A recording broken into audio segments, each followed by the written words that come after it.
And just like that, they're back. Look at that. Welcome back, boys. Great to be back. Thanks for holding it down while we were gone. It was definitely a busy couple of days, but definitely missed the Nudelberg Daily Huddle and was disappointed that we couldn't get it on the plane yesterday. But I don't know what day it is. I'm going to be honest. I completely lost track. I think I've missaid what day it is like 7 times, but it has been a whirlwind, but just great stuff. I mean, we started on Tuesday up in Boca with RJ and the FAU business development crew. And I hadn't been on campus there since 2019, or maybe, 2019, since I was there for the Boca Bowl. And the facility they've built was just absolutely gorgeous. I mean, it was as good or better than what we had at the University of Cincinnati when I was there. Good morning, Tim Anderson, coming to us from the West Coast. Appreciate your commitment to being here early.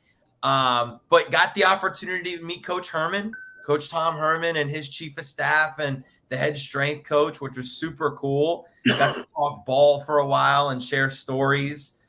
Jake and him connected on the Mullen connection, which is that urban tree. And, to see a head football coach sitting there in his office in the middle of spring recruiting, like watching YouTube it was funny. You know? It's unique for me because my friends don't understand that world. Dad doesn't even really understand that world. So to have Mark, and I don't know if you feel the same way about me, but having somebody who understands what's happening at that time, where the coaches are, sharing stories, perspectives. The last 2 days, even with us on the plane, telling stories of our journeys, which a lot of it we hadn't even told each other, so it was really cool to reminisce, to share in that, to understand the things that went into it. So a super cool couple days. For sure. And just like we got to meet everybody who touches the student athlete development process for FAU. And it was great. I mean, we were working with obviously RJ and his team, who are responsible for marketing all of the sports properties at FAU, but then getting to meet with the student athlete development team in terms of academics, the strength staff, and then the coaching staff. They've got great things going on there. So I'm excited to be a part of FAU and what's happening there. Glad to have access there. Excited to introduce people to RJ and what they're doing, and leverage that space for ourselves, because it's a gorgeous facility. If there's any sports fans or sports historians, there is a sports museum that is in the middle of, and it's the best sports museum I've ever been in. It's a Hall of Fame. It's a legitimate Hall of Fame. You walk in there, Kobe's shoes, and there's A-Rods and Jeter stuff. Like Buckner's ball, the ball that goes through Buckner's legs. The ball that went through Buckner's legs is there in the museum. Like, it is unbelievably cool and pretty, and nobody knows about it. Like, I have a question for you guys. So what shoe affiliation do they have, seeing that we're talking about shoes today? Adidas. Sucks. And I said it to them. What a miss. Wasn't Cincinnati Adidas? They were. I told them it sucks. I was like, it sucks. I think the shoes are good, though. No? You didn't like the shoes when you were there? They were fine. They came out with one shoe that I really loved. It was like the Free Trainer. Free Run, right. When Nike was doing the Nike Free Trainer, they had like a competitive shoe for it that I really actually liked. But the rest of it, I mean, like the shorts and the shirts. No, the clothes were garbage. It was garbage. Quickly talk to us about Atlanta, and then let's. Yesterday we got some fine Southern hospitality with our friends at the Harbin Agency. Had an unbelievable kickoff, focused on mindset, focused on reframing how we talk about business development, sales, and marketing. And after a few hours, they were all in, asking tons of great questions and just head over heels ready to move forward and continue to get better. So We So had a great here's time with them. something I want to tell you or share with people. It's the art of the deal, the art of the connection. One of the guys there attended an event that I spoke at in Atlanta, came up to me afterwards and said, I think your son was one of my coaches. We connected. Right. We started talking to him. I said, I'll put you with Mark. And the next thing you know, you're in front of their team. So Craig Yarborough. So shout out to Craig. It was great to see him. We reminisced about players and where guys were and reconnected a lot of those dots. So it was really great. And shout out. It was cool. It was cool to watch them like immediately apply what we were teaching. It was a kickoff. We were trying to keep it very high level, but they were immediately you could see the wheels were spinning. You know what? That's what's interesting. What's interesting about what we teach is that it's actionable right away. It's not some fucking buzzwords and theories. Right. Dig in, man. Get to the table and get to it. What a great start to the morning. Glad you guys are back. Today, if you don't already know it, call your friends, whatever. We're talking about the movie Air. There are so many things, so many angles to talk about. Shay, wake us up. Wake up, everybody. Get up, get up, get up, get up. Wake up. Come on, come on. Wake up, everybody. Teach a new way. Maybe this now listen what you have to say. Wake up, everybody. No more sleeping in there. No more about to thinking, time to thinking ahead. Come on.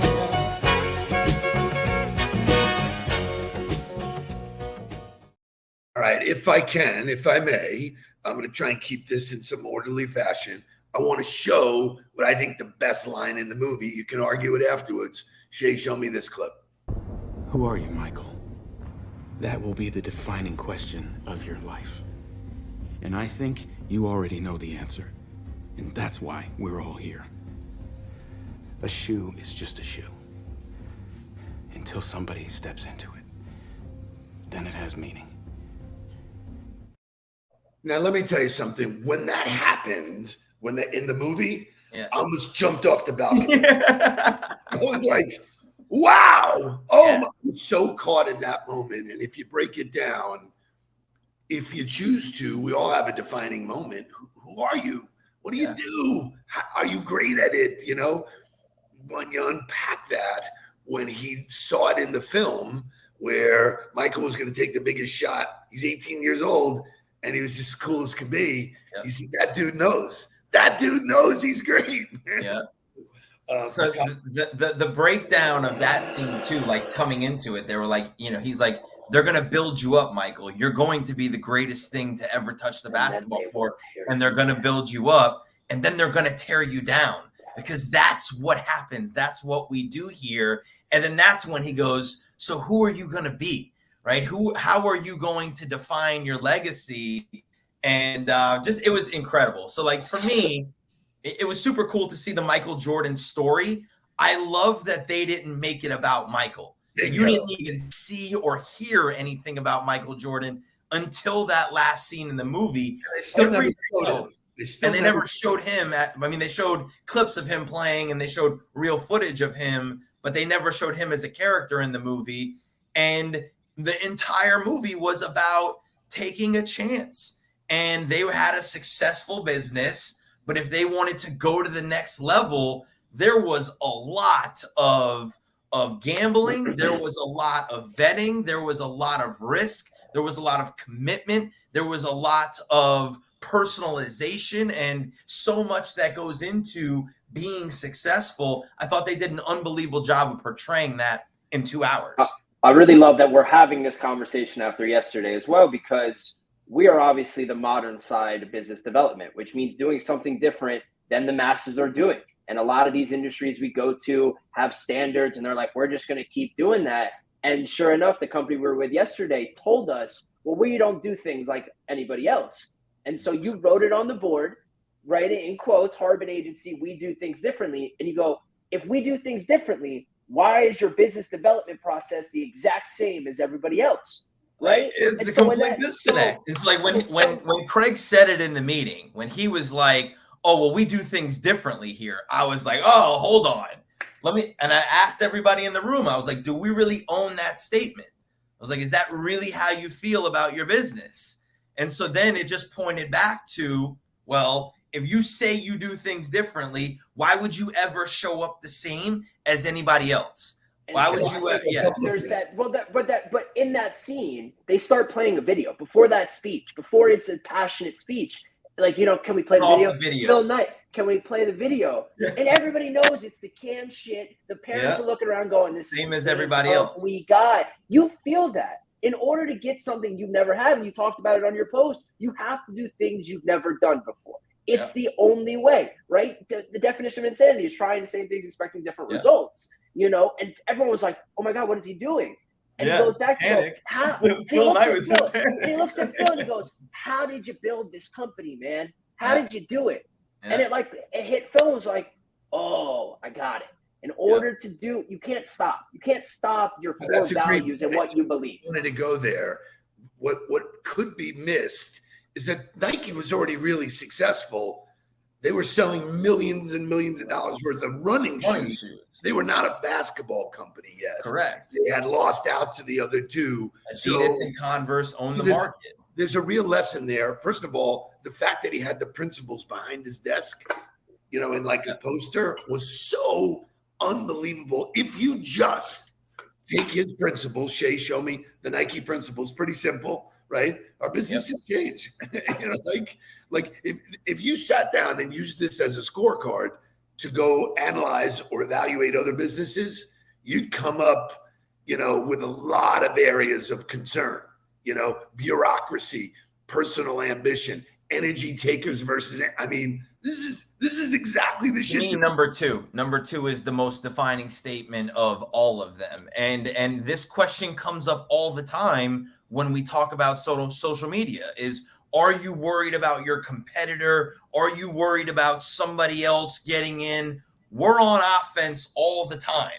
So if I'm on offense all the time, I'm going downfield. I'm looking forward. I'm not looking back.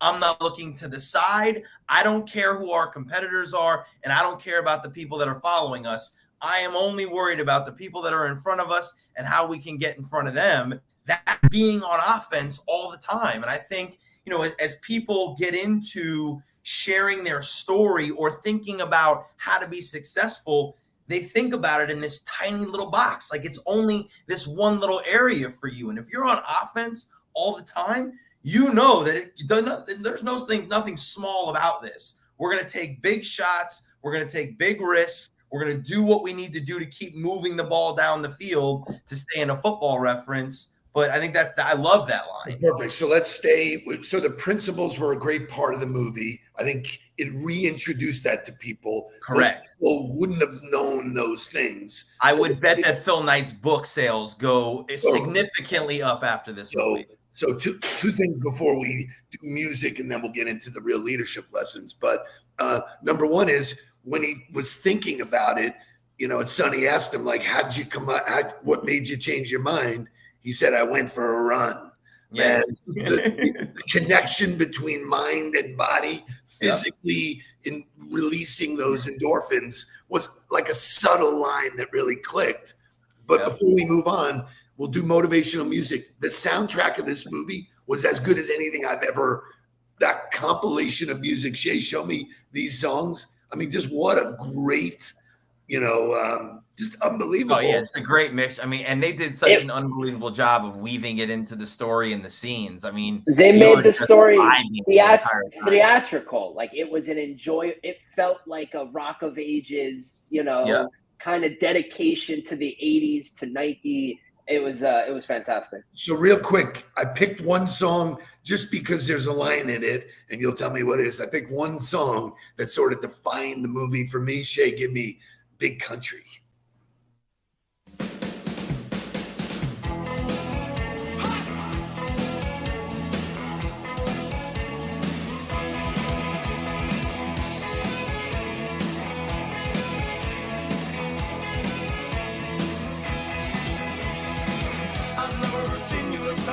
Without a reason, another promise falling through another season passes by.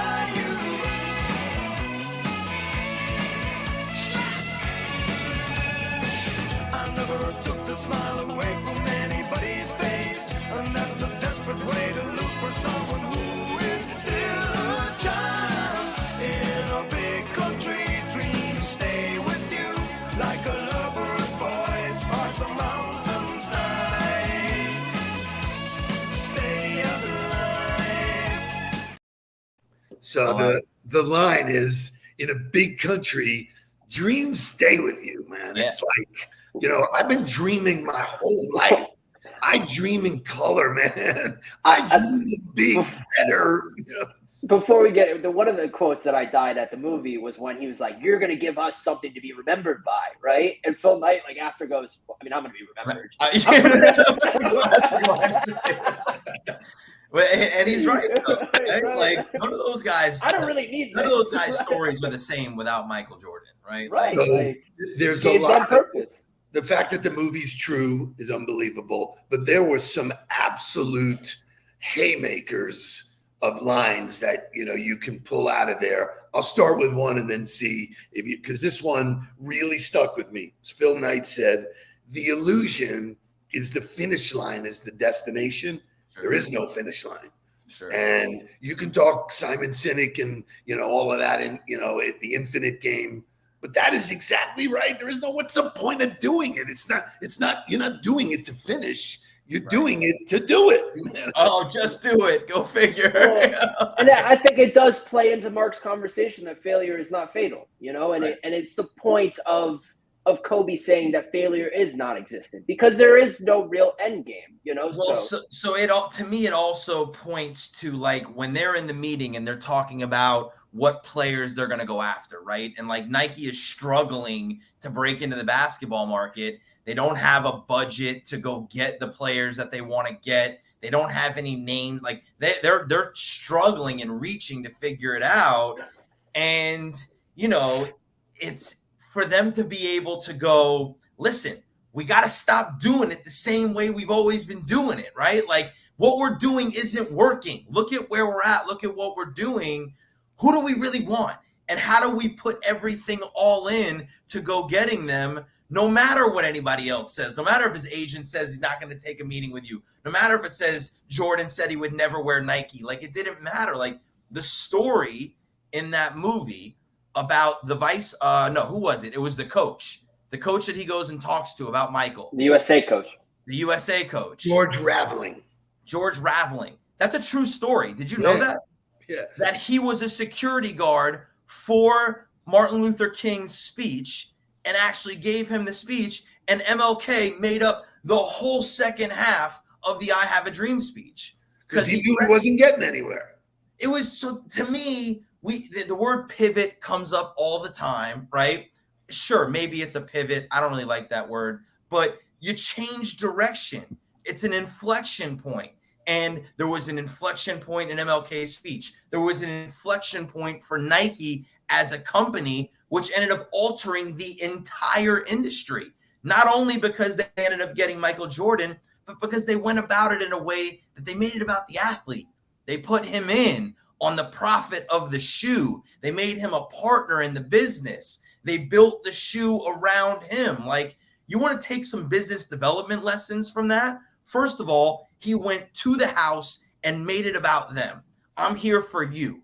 I'm here because you should be represented by somebody who believes in you more than you believe in yourself. And then said, we're not going to give you the same shoe that everybody else is wearing. We're going to make a shoe for you. We're going to take what we do and we're going to customize it for you because that's the way it should be done. And then we're going to tie you into the success of the entire thing. That's and then you get with this validation. The most they had ever sold of one shoe was $3 million. In the first year of Air Jordan, they sold 162 million.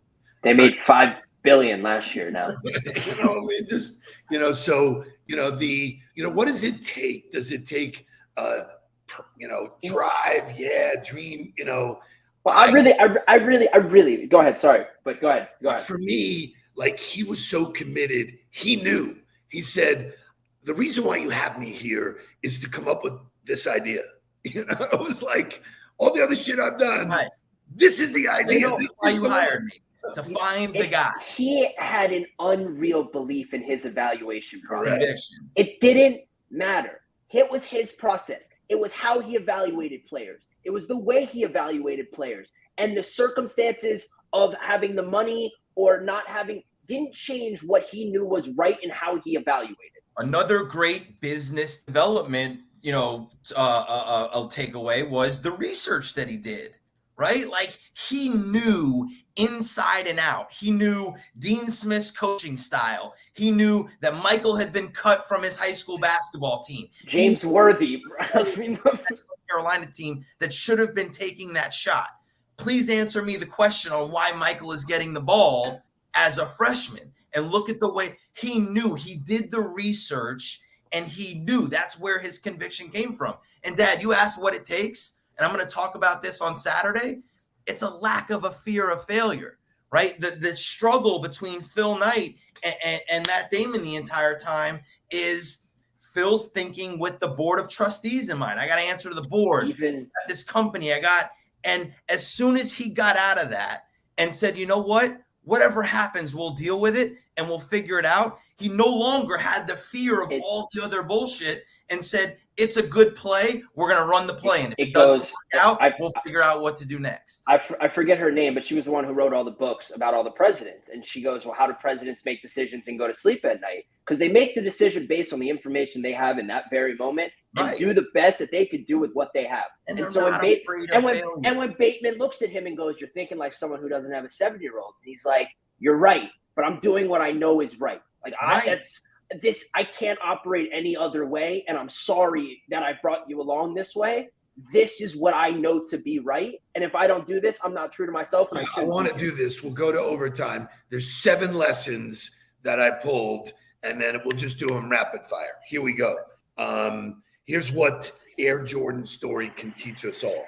Think differently from everybody else. You have to see what others can't see. You have to, right?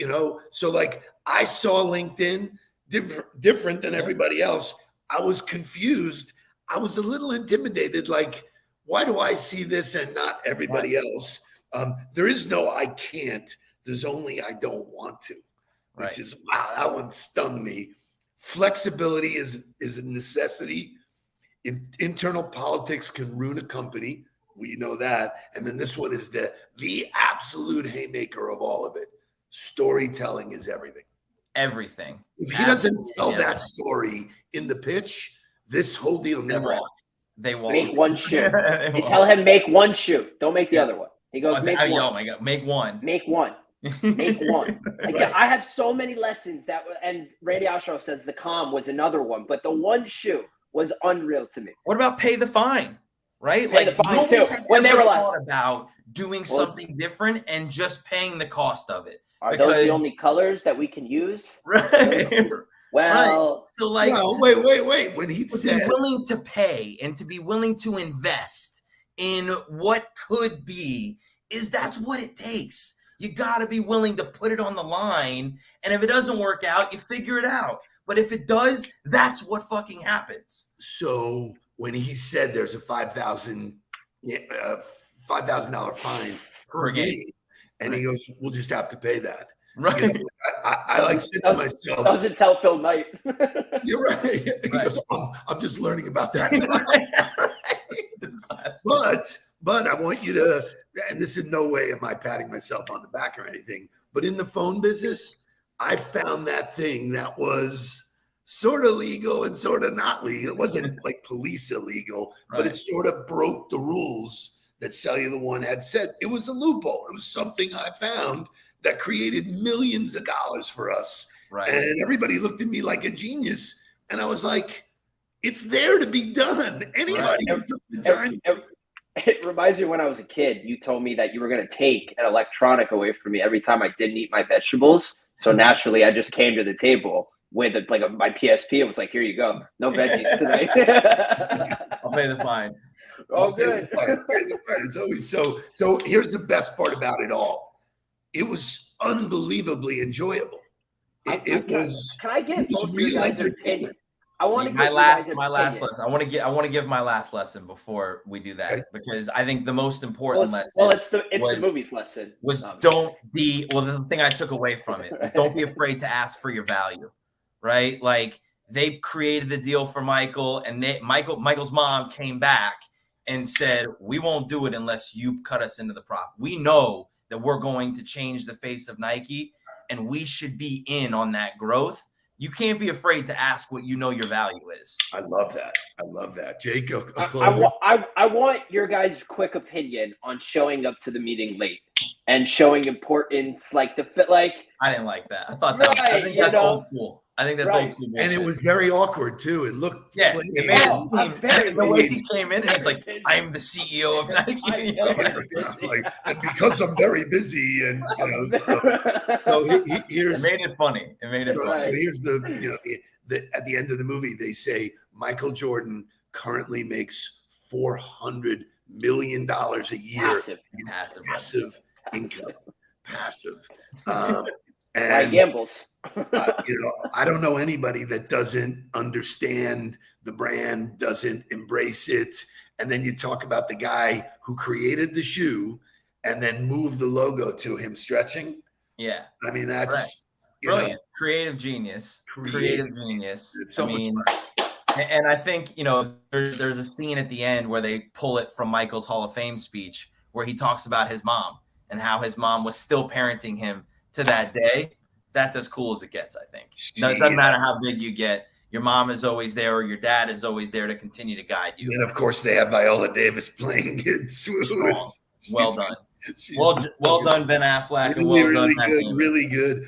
They also talked about how difficult it is to make a movie because of the expense first, but they decided passion overrode profit. Amazon has enough money. Don't worry. And they did a great job with it. They did a great job. Tomorrow we have Sarah in our hot seat, our new storyteller. Super excited about that, to get her story of her journey, how she led to us. And your downloadable tool. If you guys have not gotten your digital networking organizer, I don't know what you're doing. If you want a way to manage your digital networking activity day in and day out, make sure you're signed up for our newsletter. Head over to the website to be able to get the content. Download it, use it. Let us help you get better. Let's get down to business. And have a great Thursday. Please don't worry about me. I'm about to let my heart speak. My friends keep telling me to leave this. So let's get down to business. Let's get down.